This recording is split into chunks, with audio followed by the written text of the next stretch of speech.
Hi all, இந்த வீடியோவில் இந்த ஸ்லீவ் எந்த மாதிரி மார்க் பண்ணியிருக்கோம் அப்படிங்கிறத பார்க்க போகிறோம். இது வந்து நான் 3/4க்கு ஒர்க் பண்ணியிருக்கேன். நீங்கள் புட்டாஸ் மட்டும் கம்மி பண்ணிவிட்டு மற்ற எல்லாமே பண்ணி நீங்கள் ஆஃப் ஸ்லீவுக்கும் ஒர்க் பண்ணிக்கலாம். ஃபஸ்ட்டு இதுக்கு நான் என்ன பண்ணியிருக்கேன்னா 3 லைனில் ஜரி த்ரெட் வச்சு கோல்டு கலர் ஜரி த்ரெட் வச்சு 3 லைன் ஸ்டிச் பண்ணியிருக்கேன். அதுக்கப்புறம் சுகர் பீட் வச்சு ஒரு லைன் கொடுத்துட்டு ஸ்கொயர் குந்தன் அது வந்து ஒரு லைன் கொடுத்துருக்கேன். ஓகேவா?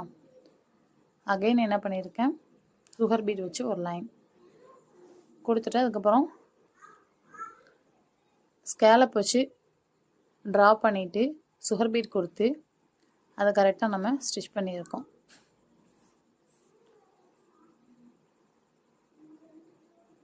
அப்புறம் என்ட்ரன்ஸில் ரைஸ் பீட் வச்சு இந்த மாதிரி ஸ்டிச் பண்ணிவிட்டு ஸ்பேஸ் எல்லாத்துக்கும் பஞ்ச் பீடும் சுகர் பீடும் வச்சும் கம்ப்ளீட் பண்ணியிருக்கு.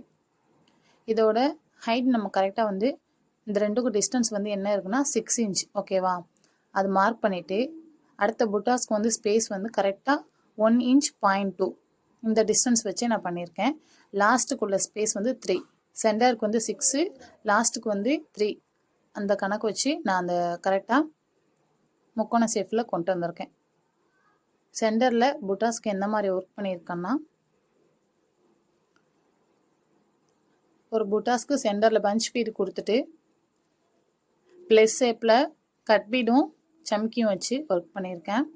மீதி இருக்க ஸ்பேஸில் லாங் ஃப்ரெஞ்ச் நாட் போட்டிருக்கேன். அதுக்கு வந்து கரெக்டாக எனக்கு சில்க் த்ரெட் கிடைக்கல, ஸோ ஜரி த்ரெட்டை வச்சு மேக் பண்ணியிருக்கேன். ஜரி த்ரெட் வச்சு ஒர்க் பண்ணதுமே நல்ல சைனிங்காகவும் லுக்காகவும் தான் இருக்குது. நீங்களும் ட்ரை பண்ணி பாருங்கள். அடுத்த புட்டாஸ்க்கு யூஸ் பண்ணியிருக்கிறது என்னென்னா, நடுவால் பஞ்ச் பீடு யூஸ் பண்ணிவிட்டு ரைஸ் பீடு வச்சு சம்கி யூஸ் பண்ணி ப்ளஸ் மாதிரி போட்டுட்டு மீதி இருக்க ஸ்பேஸில் கட் பீடு வச்சு ஒர்க் பண்ணியிருக்கோம்.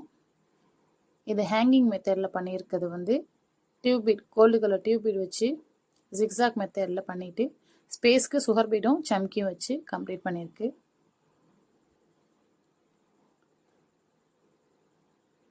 அதுக்கடுத்து வந்து சுகர் பீடு வச்சு லைன், அதாவது ஒரு டிஸ்டன்ஸு கரெக்டாக ஒரு 1.5 இன்ச்சு அந்த மாதிரி டிஸ்டன்ஸில் பஞ்ச் பீட் கொடுத்து கம்ப்ளீட் பண்ணியிருக்கு. இதே மாதிரி நீங்கள் டிஸ்டன்ஸ் விட்டு ஒர்க் பண்ணி பாருங்கள், ரொம்ப சூப்பராக இருக்கும். இந்த மாடல்லே வந்து ஃப்ளவர் மேக்கிங் மாதிரி, அதாவது அங்கங்கே புட்டாஸ் யூஸ் பண்ணியிருக்கு. ஆனால் இந்த புட்டாஸ் கொஞ்சம் பிக்காக தெரியணும் அப்படிங்கிறதுனால எக்ஸ்ட்ரா சுகர் பீடும் என்ட்ரன்ஸில் மட்டும் வச்சு அந்த ஃப்ளவரை வந்து கொஞ்சம், அதாவது புட்டாஸை வந்து கொஞ்சம் பெருசாக மேக் பண்ணியிருக்கேன். இதோட ஃபைனல் அவுட்லுக் வந்து இப்படி தான் இருந்துச்சு.